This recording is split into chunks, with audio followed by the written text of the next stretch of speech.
Chapter 1: The Early Years.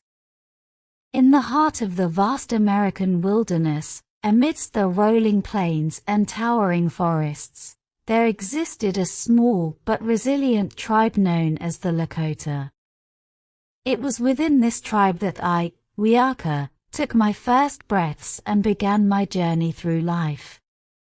From the moment I entered this world, it was clear to my parents that I was different. While other children played and laughed, I observed the world with a keen eye, taking in every detail and searching for meaning in the patterns of nature. My parents, especially my father who was the chief of our tribe, recognized this unique quality in me and nurtured it with great care. As I grew older, my thirst for knowledge only intensified. I spent hours sitting at the feet of our tribe's elders, listening intently to their stories and teachings. They spoke of the ancient traditions that had been passed down through generations, of the spirits that watched over us, and of the sacred connection between all living things. But it was not just the stories of the past that captured my imagination. It was also the world that lay beyond the boundaries of our tribe. I longed to explore the vast expanse of the wilderness, to learn from other tribes and cultures, and to uncover the secrets that lay hidden in the depths of the forests and mountains. My father encouraged my curiosity, knowing that it was a gift that could one day benefit our people. He taught me the ways of the warrior, training me in the art of hunting and survival, but he also instilled in me the importance of wisdom and compassion. He often said that true strength lay not in the ability to wield a weapon, but in the ability to understand and respect the world around us. As the years passed, I grew into a young woman, and with each passing day, I felt the weight of responsibility resting upon my shoulders. My father, now aging and weary from years of leadership, looked to me with pride and hope, believing that I possessed the strength and wisdom to carry on his legacy. Little did I know that my journey was only just beginning, and that the challenges that lay ahead would test me in ways I could never have imagined. But for now, I cherished the warmth of my family and the love of my tribe, knowing that they would always be there to support me as I ventured out into the world. Chapter 2: The Prophecy. As the seasons turned and the years passed, whispers of an ominous prophecy began to echo through the winds of the American wilderness. It was said that a great war would soon descend upon the land, tearing apart the very fabric of existence and plunging the tribes into darkness and despair. The elders spoke of visions they had received from the spirits, of blood-soaked battlefields, and the cries of the fallen haunting the night. Amongst the Lakota, my father, Chief Tatanka, held council with the elders to interpret these foreboding signs. Together, they pieced together fragments of dreams and portents, seeking to unravel the mystery that lay shrouded in the mists of the future. It was during one such gathering that I first heard the whispers of the prophecy, as I lingered on the fringes of the circle, eager to absorb every word. The elders spoke of a time of great unrest, when the tribes would turn against each other in a frenzy of violence and greed.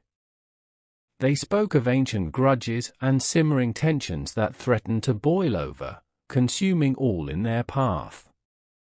But amidst the darkness, there was a glimmer of hope, a chance for redemption, a path to salvation.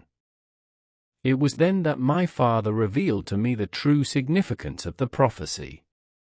He spoke of my destiny, of the role that I was fated to play in the unfolding drama of our people. He believed that I possessed a gift, a connection to the spirits that dwelled beyond the veil of reality. He saw in me the potential to change the course of history, to avert the looming catastrophe and guide our tribe to safety. At first, I was overwhelmed by the weight of his words, by the enormity of the task that lay before me. But as I listened to his wisdom and felt the warmth of his faith, I knew that I could not turn away from my destiny. I accepted the mantle of responsibility with humility and determination, vowing to honor my father's legacy and protect our people at any cost. From that day forward, I devoted myself to unraveling the secrets of the prophecy, to seeking guidance from the spirits and unraveling the tangled threads of fate. I spent countless hours in meditation, reaching out across the boundaries of reality to touch the ancient wisdom that lay hidden beneath the surface of existence. And as I delved deeper into the mysteries of the prophecy, I began to sense a glimmer of hope amidst the darkness. I saw glimpses of a future where peace reigned supreme, where the tribes stood united against a common foe. It was a vision born of sacrifice and struggle, but one that held the promise of a brighter tomorrow. Armed with this newfound understanding, I set out on a journey that would take me to the very edge of existence and back again. I knew that the path ahead would be fraught with danger and uncertainty, but I was ready to face whatever challenges lay in my way. For I was Wíyaka, daughter of Chief Tatanka, and I was destined to shape the destiny of our people. Chapter 3: The Journey. With the weight of destiny heavy upon my shoulders, I embarked on a journey that would take me beyond the familiar borders of my tribe, beyond the safety of our campfires, and into the unknown depths of the wilderness. The winds whispered secrets of distant lands, of ancient spirits that dwelled in the heart of the mountains and the depths of the forests, and I heeded their call with a sense of purpose burning bright within me. Leaving behind the comforting embrace of my family and the familiar sights and sounds of our tribe, I set out alone into the vast expanse of the American wilderness. The sun beat down upon my brow, casting long shadows across the rolling plains as I walked, each step taking me further from the world I knew and closer to the mysteries that awaited me.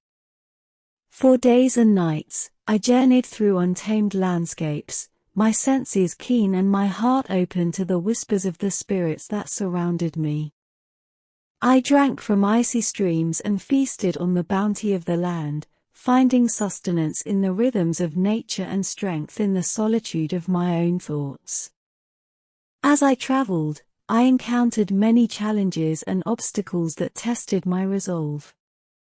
I faced fierce beasts and treacherous terrain, but with each trial, I grew stronger and more determined to fulfill my destiny. I climbed towering mountains and crossed raging rivers, pushing myself to the limits of endurance in pursuit of the knowledge that would guide me on my quest. Along the way, I met travelers from distant tribes and cultures, each with their own stories to tell and wisdom to share. I listened intently to their words, drawing inspiration from their experiences and learning from their teachings. Together, we forged bonds of friendship and camaraderie, united by our shared journey and the hope that burned bright within us. But it was not just the physical challenges that tested me on my journey, it was also the trials of the spirit, the moments of doubt and uncertainty that threatened to derail me from my path. There were times when I questioned my own abilities, when I wondered if I was truly worthy of the task that lay before me. But in those moments of darkness, I drew strength from the memories of my family and the teachings of my father, and I pressed on with renewed determination. As the days turned into weeks and the weeks into months, I traveled ever deeper into the heart of the wilderness, guided by the whispers of the spirits and the light of my own inner fire. And though the road ahead was long and uncertain, I knew that with each step I took, I was drawing closer to the truth that lay at the heart of the prophecy, and closer to fulfilling my destiny as the savior of my people. Chapter 4: The Discovery. In the midst of my journey through the untamed wilderness, I stumbled upon a hidden valley nestled between towering mountains, a place untouched by the passage of time, where the spirits of the Ancient One seemed to linger in the very air. It was here, in this sacred sanctuary, that I would make a discovery that would change the course of history for my people. As I wandered through the valley, I felt a sense of reverence wash over me, as if I were walking in the footsteps of those who had come before. The trees whispered secrets of ages past, their branches reaching towards the sky in silent supplication to the heavens above. The air was thick with the scent of wildflowers and sage, carrying with it the promise of hidden knowledge waiting to be unearthed. It was then that I encountered an elder from a neighboring tribe, a wise and venerable figure whose eyes sparkled with the light of ancient wisdom. He welcomed me with open arms, sensing the purpose that drove me forward, and together we embarked on a journey of discovery unlike any I had ever known. As we walked, the elder shared with me tales of his people and the visions they had received from the spirits. He spoke of a time when the tribes lived in harmony with the land, their hearts beating in rhythm with the pulse of nature itself. But he also spoke of a darkness that threatened to consume the world, of a great war that loomed on the horizon, casting a shadow over the future of all who dwelled upon the earth. Intrigued by his words, I listened intently as he recounted the details of the prophecy, the same prophecy that had haunted my dreams and driven me to seek answers in the farthest reaches of the wilderness. Together, we pieced together fragments of ancient lore and whispered rumors, unraveling the tangled threads of fate that bound us all together. And then, in a moment of revelation, the elder revealed to me the true significance of the prophecy, the key that would unlock the secrets of the future and pave the way for peace to reign once more. It was a revelation that shook me to my very core, filling me with a sense of awe and wonder unlike anything I had ever known. Armed with this newfound knowledge, I returned to my tribe with a renewed sense of purpose, determined to share the wisdom I had gained and guide my people towards a brighter tomorrow. Little did I know that the journey ahead would be fraught with danger and uncertainty, but I was ready to face whatever challenges lay in my path, for I knew that the fate of my people, and indeed, the fate of all who dwelled upon the earth, rested in my hands. Chapter 5: The Alliance. Upon my return to the tribe, I bore with me the weight of revelation and the spark of hope kindled by the elder's wisdom. The prophecy, once shrouded in mystery and uncertainty, now burned brightly in my mind, illuminating the path forward with a clarity that I had never known before. With a sense of urgency driving me forward, I sought an audience with the other chiefs of the neighboring tribes, eager to share the knowledge that I had gained and forge a path towards unity and peace. It was a daunting task, for centuries of mistrust and rivalry had bred divisions that ran deep, but I was undeterred in my determination to bring our people together. At first, my words fell on deaf ears, met with skepticism and suspicion from those who had long been accustomed to viewing their neighbors as enemies rather than allies. But I persisted, drawing upon the strength of my conviction and the wisdom of the elders' teachings to break down the walls that divided us. Slowly but surely, a change began to take hold amongst the tribes. As I spoke of the prophecy and the dire consequences that awaited us should we fail to heed its warning, I could see the flicker of recognition in the eyes of the chiefs, the realization that we were all bound together by a common fate, and that only by standing united could we hope to overcome the challenges that lay ahead. One by one, the chiefs began to set aside their differences and come together in council, laying aside their weapons and extending the hand of friendship to their erstwhile adversaries. It was a momentous occasion, marked by ceremony and solemn vows of allegiance, as the tribes pledged to set aside their grievances and work together towards a common goal. But forging an alliance was only the first step on the long and arduous road towards peace. With tensions still running high and old wounds slow to heal, I knew that we had to tread carefully if we were to build a lasting foundation upon which to build a better future. Drawing upon the lessons of diplomacy and compromise that I had learned on my journey, I acted as a mediator between the tribes, seeking to resolve the long-standing disputes and grievances that had fueled the fires of conflict for generations. It was a delicate balancing act, fraught with peril and uncertainty, but I refused to give up until every voice had been heard and every grievance addressed. And slowly, almost imperceptibly, the seeds of peace began to take root amongst the tribes. Old enemies became new allies, and bitter rivals found common ground in their shared desire for a brighter tomorrow. It was a testament to the power of unity and understanding, and a harbinger of the peace that was soon to come. As the days turned into weeks and the weeks into months, the bonds between the tribes grew stronger, forged in the crucible of adversity and tempered by the fires of shared struggle. And though the road ahead was still long and uncertain, I knew that so long as we stood together, there was nothing that we could not overcome. Chapter 6: The Negotiation. With the alliance between the tribes firmly established, the next crucial step towards securing lasting peace lay in the delicate art of negotiation. It was not enough to simply agree to stand united against a common foe. We had to address the underlying grievances and disputes that had fueled the fires of conflict for generations. As the appointed mediator between the tribes, I took on the daunting task of facilitating the negotiations, seeking to find common ground amidst the tangled web of rivalries and misunderstandings that threatened to tear us apart. It was a role that required equal parts diplomacy, empathy, and steely resolve, for the path to peace was fraught with obstacles and pitfalls.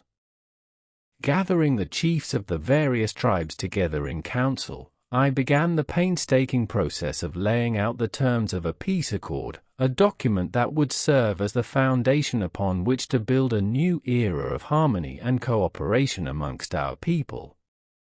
It was a daunting task, for the wounds of the past ran deep, and the scars of centuries-old conflicts still lingered in the hearts and minds of many. But I was undeterred in my determination to see the negotiations through to the end. Drawing upon the lessons of compromise and understanding that I had learned on my journey, I sought to create a space where all voices could be heard and all grievances addressed, a space where the seeds of peace could take root and flourish. It was a delicate balancing act, as I navigated the treacherous waters of tribal politics and sought to reconcile the conflicting interests and agendas of the various factions. There were moments of tension and disagreement, as old rivalries resurfaced and tempers flared, but I refused to let the negotiations descend into chaos.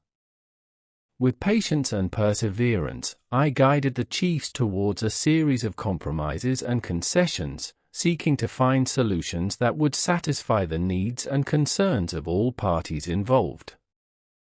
It was a slow and painstaking process, marked by countless hours of debate and discussion, but with each passing day, we edged closer towards a resolution.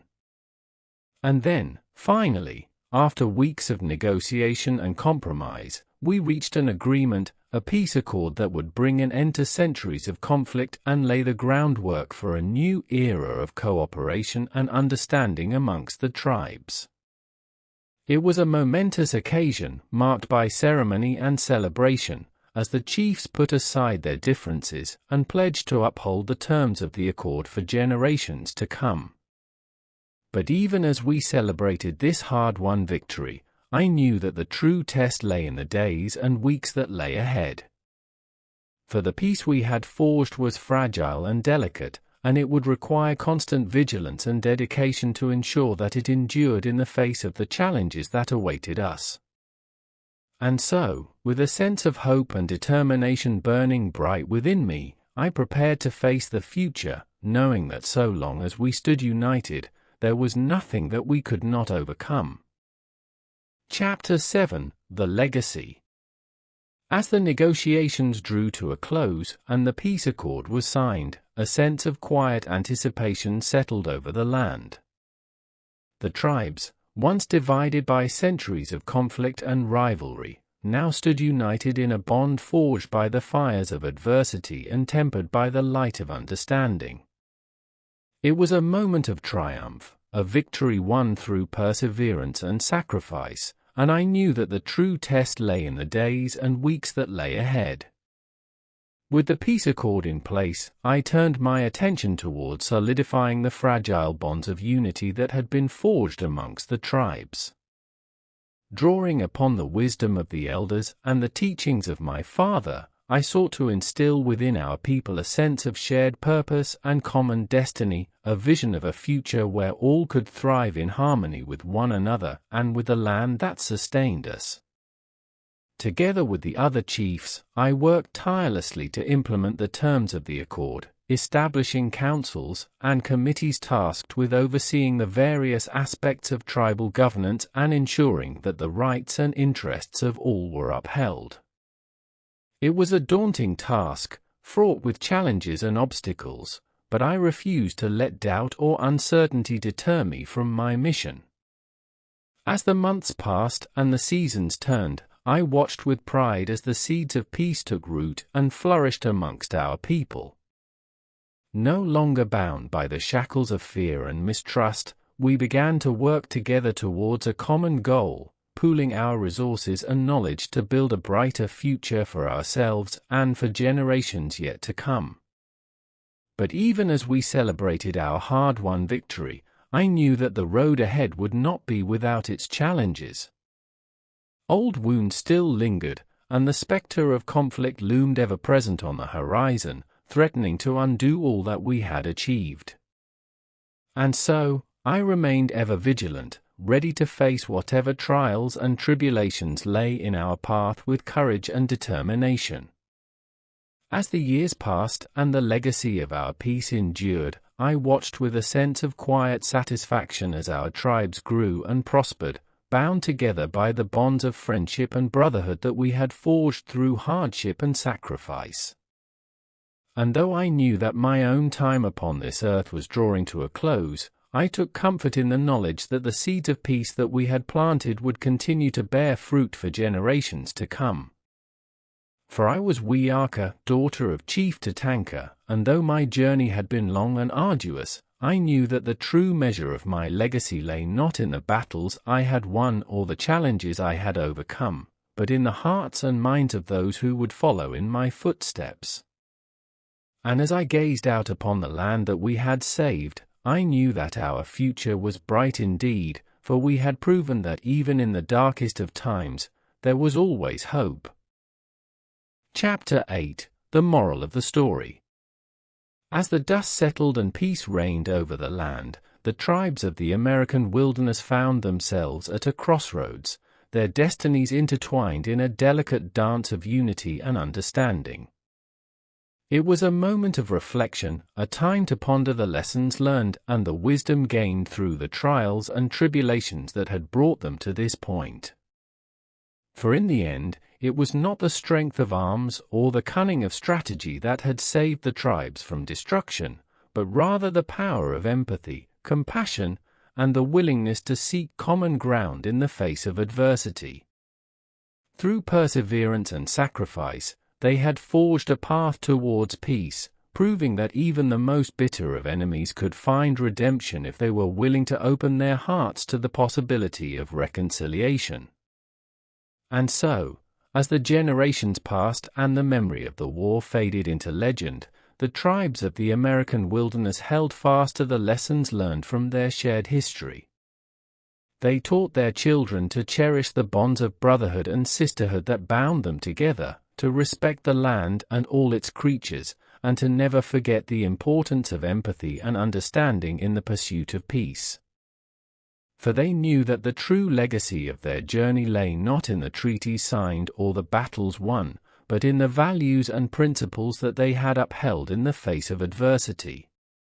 And as they looked out upon the land that they had saved, they knew that so long as they remained true to those values, there was nothing that could tear them apart.